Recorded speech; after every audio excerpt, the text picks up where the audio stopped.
Olá, estamos no ar com mais um Direito Sem Fronteiras.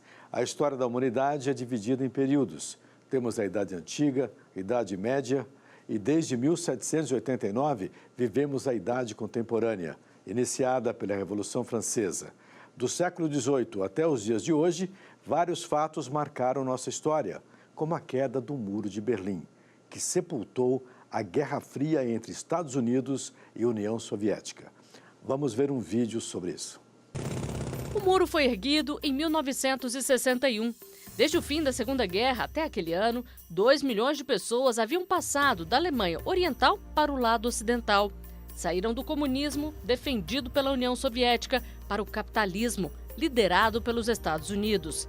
A Guerra Fria entre os dois países perdeu o sentido depois que o muro caiu, no dia 9 de novembro de 1989. Naquela época, a União Soviética já estava em colapso e eram frequentes as manifestações nas duas partes da Alemanha para que o país voltasse a se unir. Isso foi feito. A reunificação se deu um ano depois da queda do muro. São 28 anos sem o muro. E de que maneira este fato contribuiu para o mundo que temos hoje? Estão aqui no estúdio Antônio José Barbosa, doutor em História, e o doutor em Sociologia, Ulisses Borges de Rezende. Obrigado aos dois por terem vindo ao Direito Sem Fronteiras.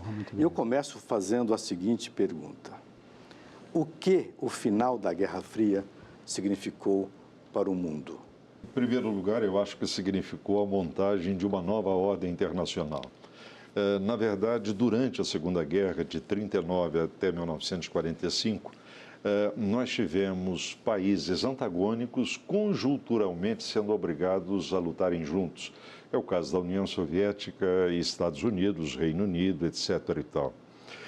Nos 2 ou 3 últimos anos da Segunda Guerra, várias reuniões aconteceram, sobretudo entre as duas principais lideranças daquele momento, Stalin, da União Soviética, e Roosevelt, dos Estados Unidos.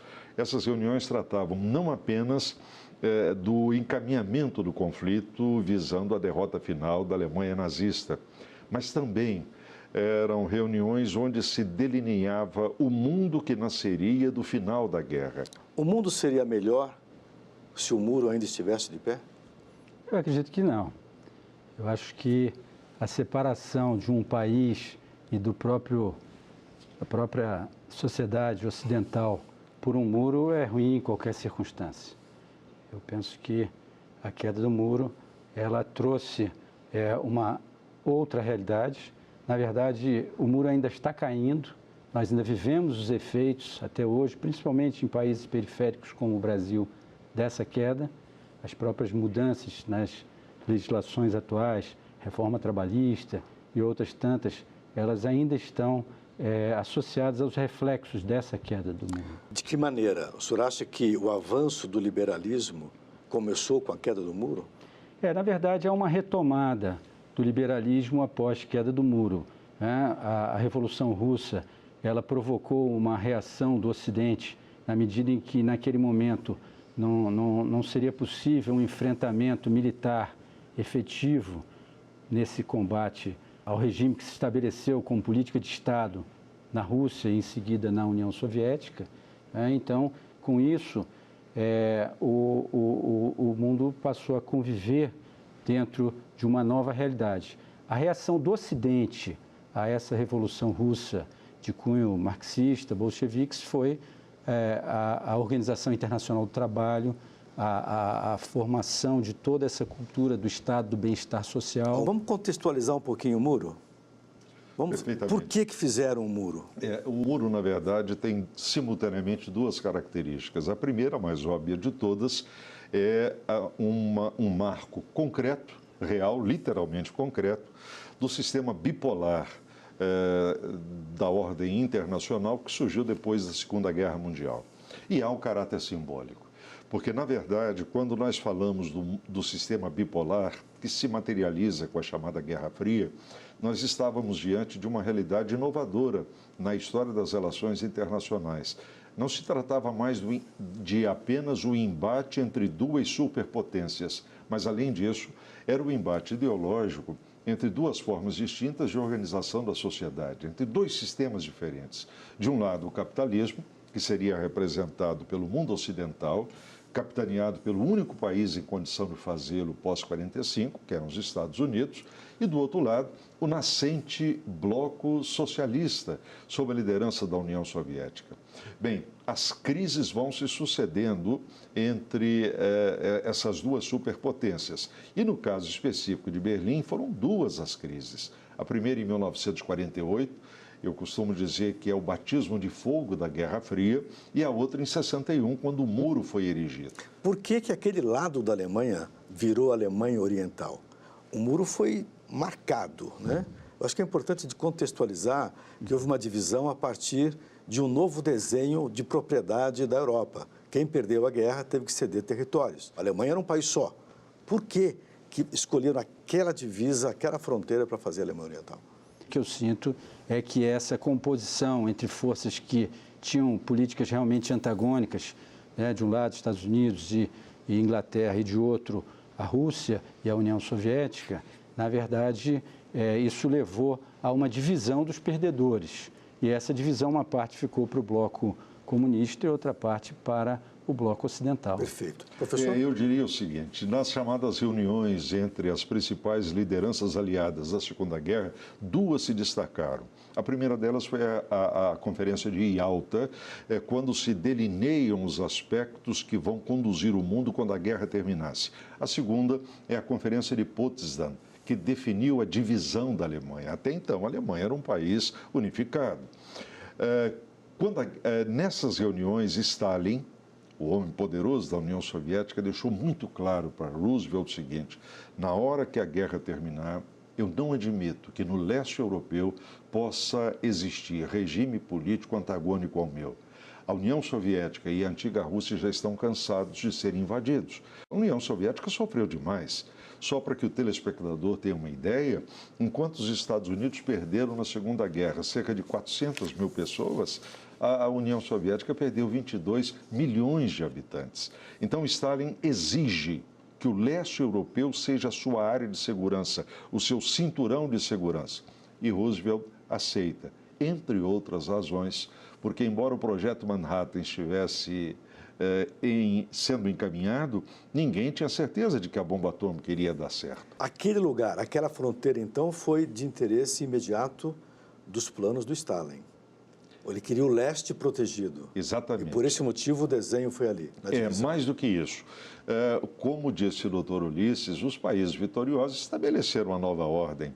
Então a Alemanha foi dividida em duas porções. Uma que seria ocidental, tripartite, sob o comando dos Estados Unidos, do Reino Unido e da França. E do outro lado, a Alemanha, que ficaria sob o comando da União Soviética. No meio disso, na Alemanha, que ficou para a União Soviética, que é a oriental, estava a cidade de Berlim, a antiga capital. Então aconteceu com Berlim, naquele momento, uma situação absolutamente esdrúxula. Foi rachada no meio? Porque, na verdade, ela foi rachada, exatamente, mas estando dentro da Alemanha Oriental, que era subordinada. Houve uma curva no muro. Exatamente. Isso gerou a primeira grande crise em 1948, reagindo a uma decisão dos ocidentais que criaram, sem comunicar ao Stalin, o marco para fortalecer a Europa Ocidental. O Stalin bloqueou Berlim. Nada entrava e nada saía. Aconteceu um fato interessantíssimo: cerca de 1.000 aterrissagens de avião por dia para abastecer Berlim enquanto ela estava bloqueada. A reação das pessoas. Já vimos que Berlim foi dividida ao meio, numa curva. Né? Como que as pessoas reagiram a isso? Bom, na verdade, as pessoas não tiveram muita escolha. Né? Onde elas estavam geograficamente definiu a posição delas. E famílias foram divididas, grupamentos sociais que estavam acostumados a conviver tiveram que ser separados, e acredito que a reação dos indivíduos e das pessoas foi absolutamente de seguir aquilo que estava sendo determinado pelas autoridades. Eles não tinham alternativa. Agora, naquela época houve tentativas de pessoas que queriam fugir aparentemente só do lado oriental. Exatamente. Eles temiam o pior ali. No espaço de um ano, cerca de 2 milhões de alemães orientais fugiram para a Alemanha Ocidental. Isso é real, isso não é aparente, é um caso real. não é? E isso, de certa maneira, significava uma sangria adicional para a economia da Alemanha Oriental. E isso acaba levando, em 61, a ruptura física, isso é, a construção de um muro para impedir que essas fugas continuassem acontecendo. As pessoas que fugiram, elas, algumas tiveram um destino bastante triste, né? Foram mortas ali mesmo, né? Aquelas que tentaram e foram mortas no próprio muro, mas muitas, milhares, conseguiram passar. E como estávamos vivendo o clima da Guerra Fria, que é o do confronto ideológico e que faz muito uso da propaganda e do marketing dos dois lados, quando o alemão oriental conseguia passar para o lado ocidental, automática e imediatamente ele recebia a cidadania da República Federal Alemã, que é a Alemanha Ocidental. Isso vai num crescendo contínuo, até que em 61, efetivamente, o muro estabelece o rompimento da passagem, da comunicação entre os dois lados. Eu estive lá, na Alemanha Oriental, só do lado oriental, 8 meses antes de cair o muro. Foi uma visita e tanto. Aquilo era um barril de pólvora.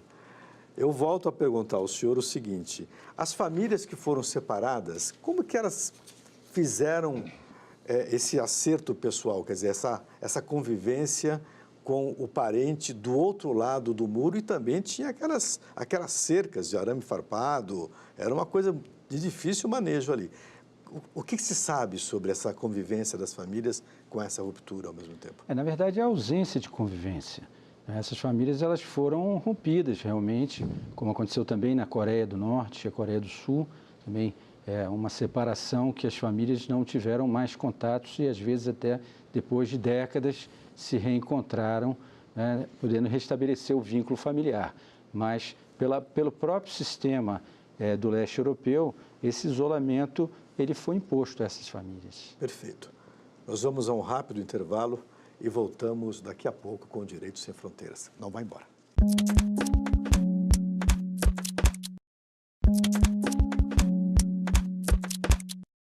Olá, estamos de volta com o Direito Sem Fronteiras. Hoje falamos sobre o aniversário de 28 anos da queda do Muro de Berlim. O que nós aprendemos com a construção e com a queda desse muro? Que as soluções artificiais na história não são perenes, não conseguem se manter por muito tempo. A reunificação da Alemanha depois da queda do próprio Muro de Berlim é como se fosse um reencontro da Alemanha com o curso natural da sua própria história. Como aconteceu com o Vietnã, não é? E eu tenho certeza que mais cedo ou mais tarde vai acontecer na Península Coreana. Da mesma forma que o contrário é diferente. A Tchecoslováquia foi um país artificialmente criado e a partir de um determinado momento essa artificialidade não se sustenta mais. A mesma coisa, Iugoslávia, uma verdadeira federação dos eslavos do sul, e que só se manteve de pé enquanto Tito estava vivo, que ele era a grande liderança que não sofria contestação dos grupos étnicos que compõem o país, mas era um país artificialmente criado. O próprio muro talvez simbolize muito bem isso. As soluções artificiais têm prazo de validade e não conseguem se perpetuar. Perfeito. A queda do muro, professor, ela representa o fim do comunismo, na sua opinião? Não, acho que ela não representa o fim do comunismo, representa o fim daquele período em que a União Soviética ela protagonizava uma polarização com os Estados Unidos e o período da Guerra Fria. Mas o comunismo ele continuou subsistindo, como Cuba, como na própria China, né, tomando outras feições. Eu acho que a queda do muro é um símbolo da falência do chamado socialismo real, ou seja, daquela experiência socialista que, nascida em 1917, se esgota entre 1989 e 91. O próprio caso da China, que foi citado pelo Dr. Ulisses, é interessante. Ou seja, sob o ponto de vista político, ela continua comunista com todas as características de regimes revolucionários marxistas. Mas, sob o ponto de vista econômico, eu acho que é impossível nós definirmos aquilo como sendo hoje uma economia socialista. O mesmo ocorrendo com o próprio Vietnã, cujo maior parceiro comercial hoje são os Estados Unidos. Uma coisa curiosa, a queda do muro, e eu me recordo muito bem disso, serviu como um ícone, né, da prevalência do capitalismo sobre o comunismo, o socialismo, né?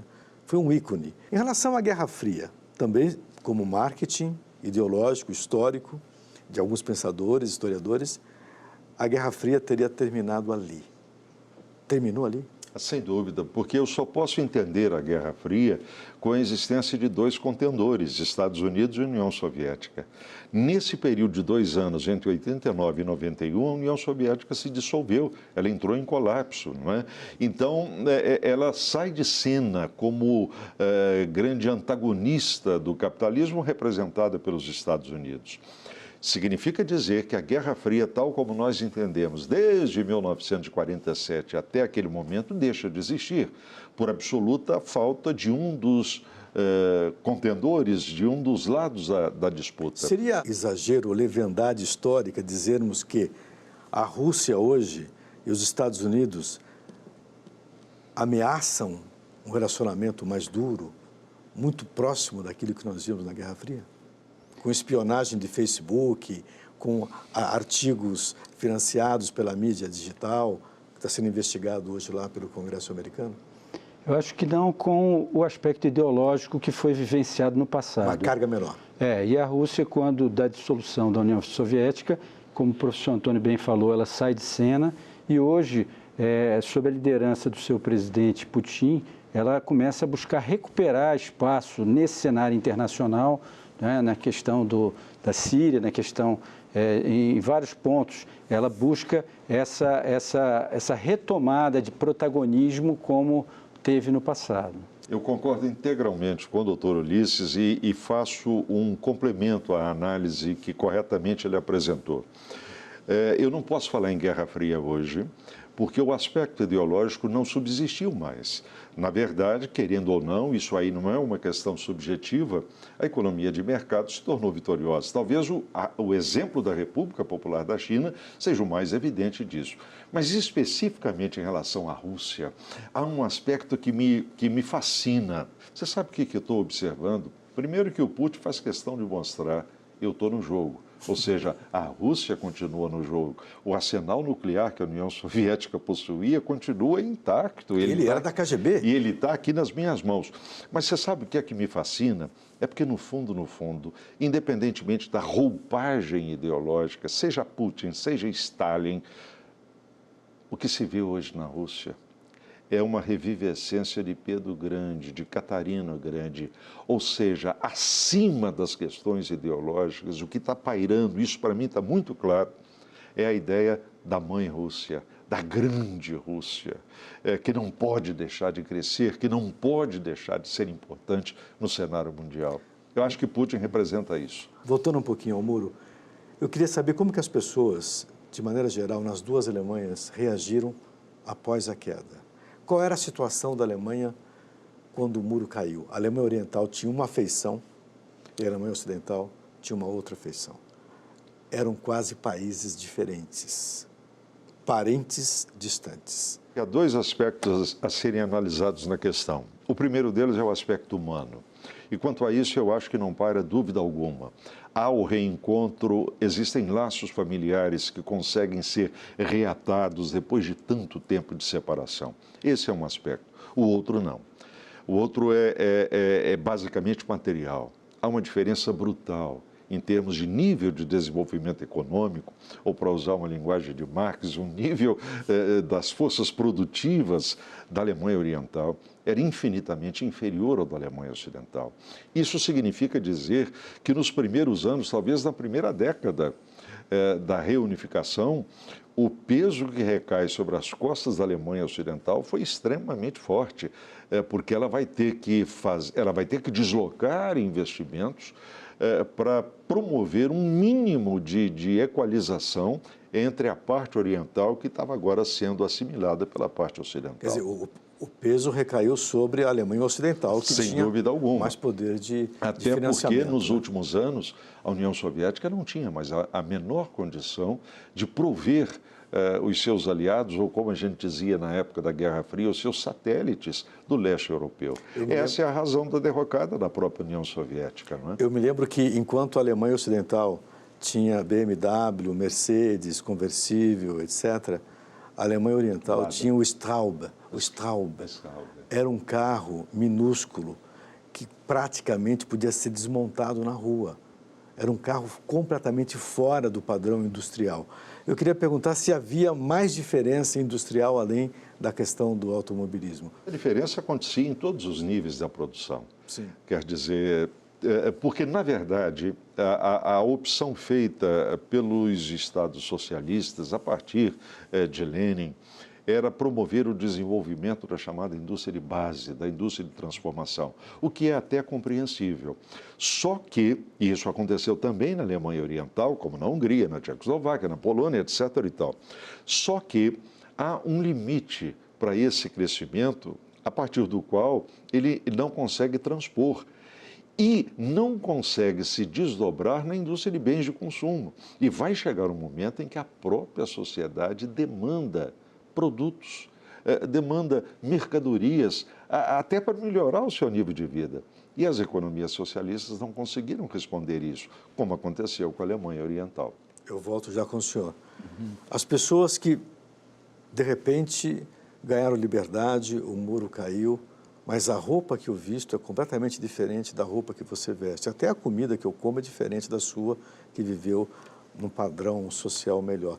Como que as pessoas resolveram isso ou estão resolvendo ainda hoje? Eu imagino que isso não tenha sido resolvido tão rapidamente assim. Qual é a sua visão, professor? É um processo de unificação que teve um custo, claro, para a Alemanha, evidentemente, como um todo, e, paulatinamente, ela foi se recuperando para que pudesse haver esse nivelamento entre os dois lados, né? Na verdade, um impacto forte na economia e, acredito eu, que na vida das pessoas, uma mudança também de comportamentos, de hábitos, de interesses, né? A gente, na época, sabia pouco do que funcionava no lado oriental, em razão da própria cortina de ferro que se estabelecia na União Soviética, onde a Alemanha Oriental estava sob total influência, né? Mas a impressão que nos dá é que é um certo realvorecer dessas famílias, dessas pessoas, dessas sociedades, retomando essa unificação do país como um todo. Perfeito. Professor, uma pergunta em relação à documentação. Como que se dá? De repente eu derrubo um muro, como aquele, mas tem que ter papéis. Como é que funciona a parte cartorial disso? Já está funcionando sob vários aspectos. Em termos de arquivo histórico, por exemplo, os países do leste europeu estão começando a liberar tudo, a partir da própria Rússia, o que é ótimo. Então, agora nós temos chance de analisar, de pegar essa documentação e não ficar apenas na opinião, no achismo, no ensaísmo, desprovido de bases empíricas. O que está sendo liberado exatamente? Os arquivos oficiais, basicamente, estão sendo liberados. Da Alemanha Oriental? Inclusive na Alemanha Oriental. Isso começou, inclusive, na Rússia e foi se estendendo por todo o leste europeu, porque, afinal de contas, são países que se reencontraram com a democracia, não é? Sim. Claro que com alguns desníveis. O caso da Hungria, neste momento, é altamente preocupante. A própria União Europeia acaba de estabelecer penalidade para a Hungria pelo tipo de reacionarismo que está tomando conta da condução do Estado. E ela foi uma das últimas a ser aceita no bloco europeu. Né? O caso da Hungria é um pouco diferente. Eu até não fiz bem em ter lembrado aqui. A Hungria foi o mais fascista dos países do leste europeu, para que você tenha uma ideia, na década de 30. Então, parece que há uma tradição muito forte na cultura política húngara de regimes conservadores, mais do que isso, de regimes reacionários mesmo, voltados quase que para o totalitarismo. Mais ou menos como a Romênia, né? A Romênia também tem outro tem caso grave, duro, né? Que é o único país latino do leste europeu. Exatamente. A queda do Muro de Berlim mostra que uma situação dessa dificilmente voltará a acontecer no mundo, ou nós ainda corremos riscos de ter uma situação, de ter um país dividido? Eu acho que a gente ainda tem uma mentalidade divisionista, né? Quando se fala da Palestina, se fala em muros, quando o presidente Trump defende erguer um muro lá, separando com o México, ainda há uma mentalidade da humanidade no sentido de separação, mas por outros fundamentos, por outros motivos, e não por aqueles que levaram ao erguimento do Muro de Berlim. Muito obrigado à participação Prazer dos nossos imenso. convidados, agradeço, foi de alta relevância. Eu agradeço também a você que nos acompanhou de casa. O nosso programa pode ser visto também pela internet. Acesse tvjustiça.jus.br. Nosso e-mail é direitosemfronteiras@stf.jus.br. Até a próxima. Tchau.